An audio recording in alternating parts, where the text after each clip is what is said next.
Salut à vous tous, bienvenue dans le journal de la bande dessinée. Aujourd'hui, c'est un numéro un peu spécial, c'est un hommage à notre ami Daniel Bardet, qui est décédé le 23 avril 2022 à l'âge de 79 ans. Daniel Bardet était pour moi un des plus grands historiens de la bande dessinée. Il a écrit Les Chemins de Malfosse pour François Dermot, il a écrit pour Éric Arnoux, Timon des Blés, pour les frères Stalner, Le Boche, et pour notre ami Fabien Lacaffe, La Traque. Ce que je vous propose maintenant, c'est un replay d'une émission de radio, donc il n'y a pas d'image, et oui, donc on va retrouver la voix de Daniel Bardet, donc un grand voyage avec notre ami Daniel Bardet. Daniel Bardet, bonjour. Bonjour. En fait, c'est vraiment une grande chance de t'avoir avec nous, parce que tu es quand même un géant de la bande dessinée. Qu'est-ce qu'on doit dire? On doit dire historien ou scénariste? Alors géant, c'est quand même un peu exagéré, hein. J'essaie d'avoir ma place depuis une trentaine d'années. Historien, sûrement pas. Amoureux de l'histoire, oui. Enfin, à partir du moment où on est amoureux de l'histoire, c'est qu'on connaît au moins un peu le sujet qui est la base un petit peu de la série que je fais depuis pas mal d'années, qui s'appelle Les Chemins de Malfosse. Donc je sais pas mal de choses sur la vie d'Henri IV et de tous les personnages qui l'entourent, ça c'est vrai. Maintenant, pour le reste, je suis intéressé par l'histoire, mais pas plus que la moyenne. Parce que c'est vrai qu'il y a des grandes fresques historiques. Maintenant, on parle de 39-45. Tu as quand même fait une superbe série sur le Boche. Oui, c'est vrai, parce que ça m'intéressait de mettre un personnage apatride qui traverse cette période-là, étant donné qu'il est né en Alsace, sous l'Alsace allemande, d'un père allemand et d'une mère alsacienne, et que quand l'Alsace redevient française, il n'a pas de nationalité en quelque sorte. Et il se trouve, on dit qu'il s'est engagé dans la Légion étrangère, pourquoi pas, beaucoup de gens l'ont pu le faire, justement qu'il y avait des problèmes avec de cette nature ou d'autres, et donc il va traverser la période.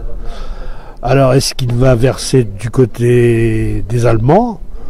Pourquoi pas? Ou bien de l'autre côté?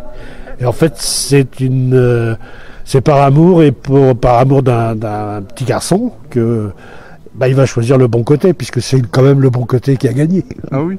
Mais en fait, comment est-ce que tu te plonges dans ces histoires? Parce que moi, j'ai envie de parler comme si c'était un historien, parce que tu as beaucoup de documentation. Là, on parle par rapport au Boche, mais par rapport à tout ce que tu as fait, aussi bien où on parle des tailleurs de pierre.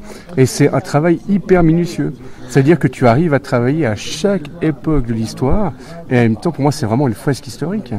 Disons qu'il faut un minimum de bons renseignements, sans ramener sa science non plus, de l'étaler, et puis forcément ce serait déprimant de la qualité d'une histoire, parce que ça reste une histoire, une aventure, une fiction, une histoire humaine, une histoire avec des sentiments, avec de la haine, de l'amour, du sang, de la violence, enfin tout ce qu'on veut. Mais bon, si on s'adresse à cette période, par exemple, du Boche et de la situation du personnage, si on est pendant les guerres de religion, si on est chez les tailleurs de pierre, il y a un minimum de renseignements, de lecture. Elle est d'ailleurs d'autant plus facile, si l'on veut, avec Internet aujourd'hui. Mais ce qu'il ne faut jamais oublier de dire, et surtout à la jeune génération, c'est qu'Internet répond à des questions. Encore faut-il savoir poser la question utile pour laquelle on veut une réponse. Et ça, c'est pas Internet qui peut vous la donner. Et ce qui est impressionnant par rapport à ton travail, là on a parlé de 2 séries, mais il y a une série vraiment qui est assez impressionnante, c'est comme Les Chemins de Malfosse, où il y a plus de 20 tomes. Et moi, ce qui m'impressionne, c'est que on apprend chaque fois des trucs historiques. Et là, avec cette série, si je ne me trompe pas, tu as eu 2 dessinateurs. Oui. Et ce qui est impressionnant, c'est qu'aussi bien graphiquement, la série n'a pas changé. Et l'histoire, je trouve, tu vas rechercher où en fait? Il y a des choses qu'on apprend avec l'histoire, mais avec toi, on apprend beaucoup plus de choses. Alors, les chemins de Malfos, on a commencé il y a 30 ans. Par contre, la période historique traitée, pour l'instant, elle dure sur une période de 5 à 6 ans. C'est dire qu'à cette époque, il s'est passé énormément de choses pour pouvoir justement avoir une matière à raconter. C'est quand même la tentative d'accession à la royauté d'Henri de Navarre, qui au départ est protestant, et qui est le seul héritier après les assassinats et les morts de tous les rois de France, puisque Catherine de Médicis a été la mère de 3 rois de France quand même, qui ont régné très peu de temps chacun pour des raisons diverses, et c'est lui qui est le plus proche dans l'accession au trône. Et il se révèle que c'est un protestant, qui est évidemment l'ennemi numéro 1 de tout le monde. On se souvient de la nuit de la Saint-Barthélemy, auquel il a échappé de justesse, grâce à l'arrêt de Margot d'ailleurs.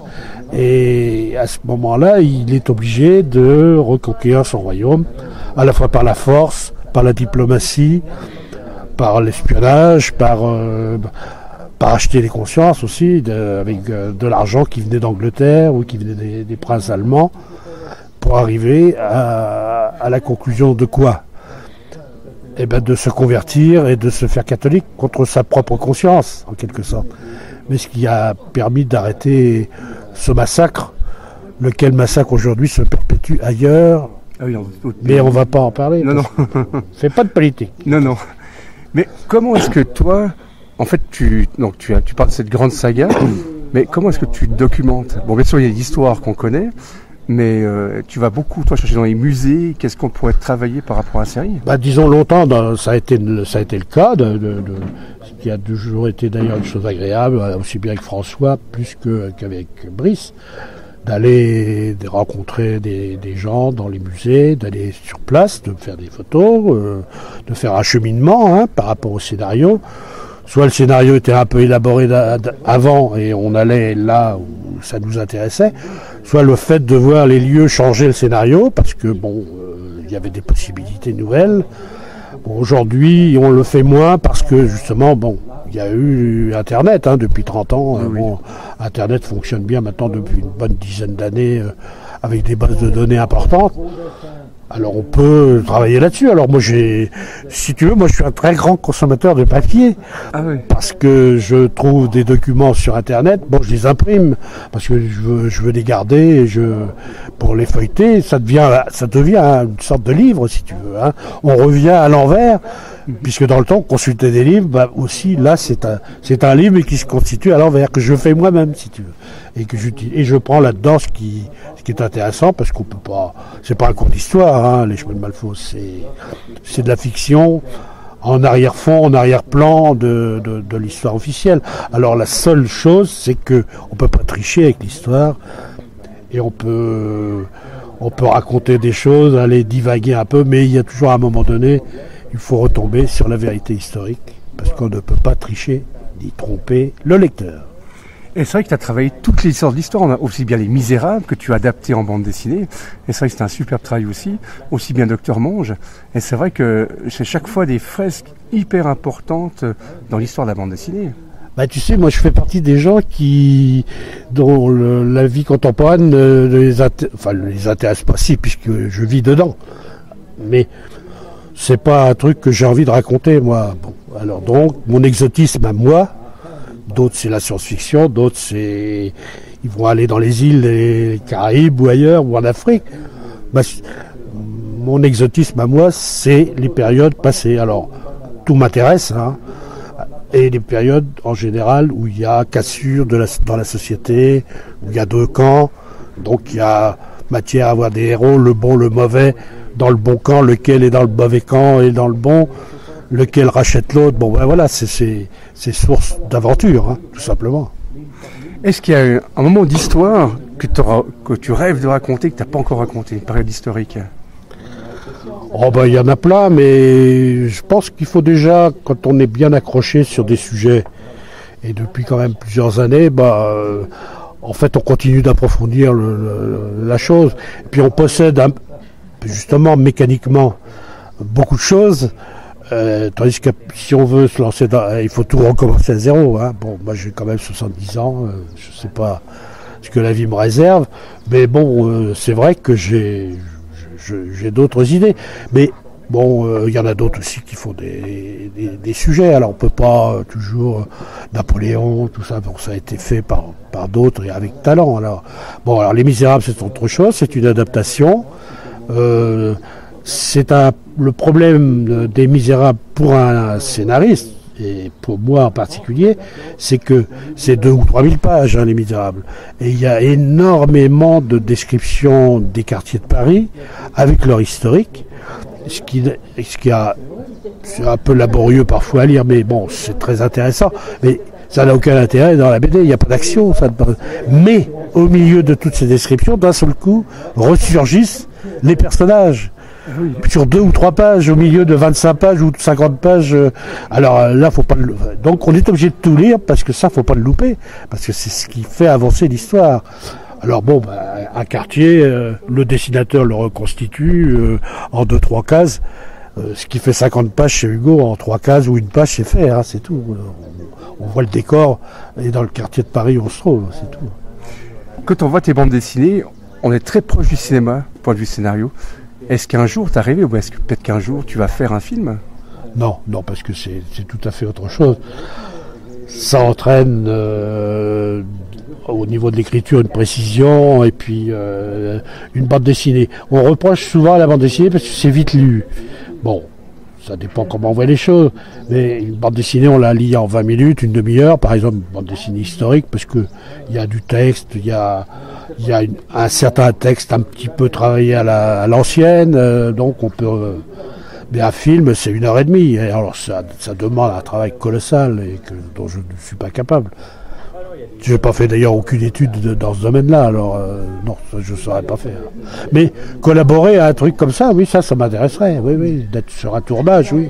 Ça me plairait bien sur un film historique, oui, ça oui. Est-ce qu'on peut avoir un scoop sur quelle série tu travailles actuellement? Bah écoute, pour l'instant, j'ai un petit peu ralenti mon activité pour des diverses raisons, dont des raisons de santé, et puis chez moi, et puis d'autres raisons. Mais je continue Malfos, hein, puisqu'il y a le tome 22 va sortir pour le festival de Belfort, en principe. Et je travaille sur le 23 actuellement, qui sortira, je pense, au printemps. Et puis le tome 24, où peut-être on va faire un petit break avec mon collègue. Voilà. Alors pour le reste, j'ai des projets, mais bon, pour l'instant c'est dans des cartons.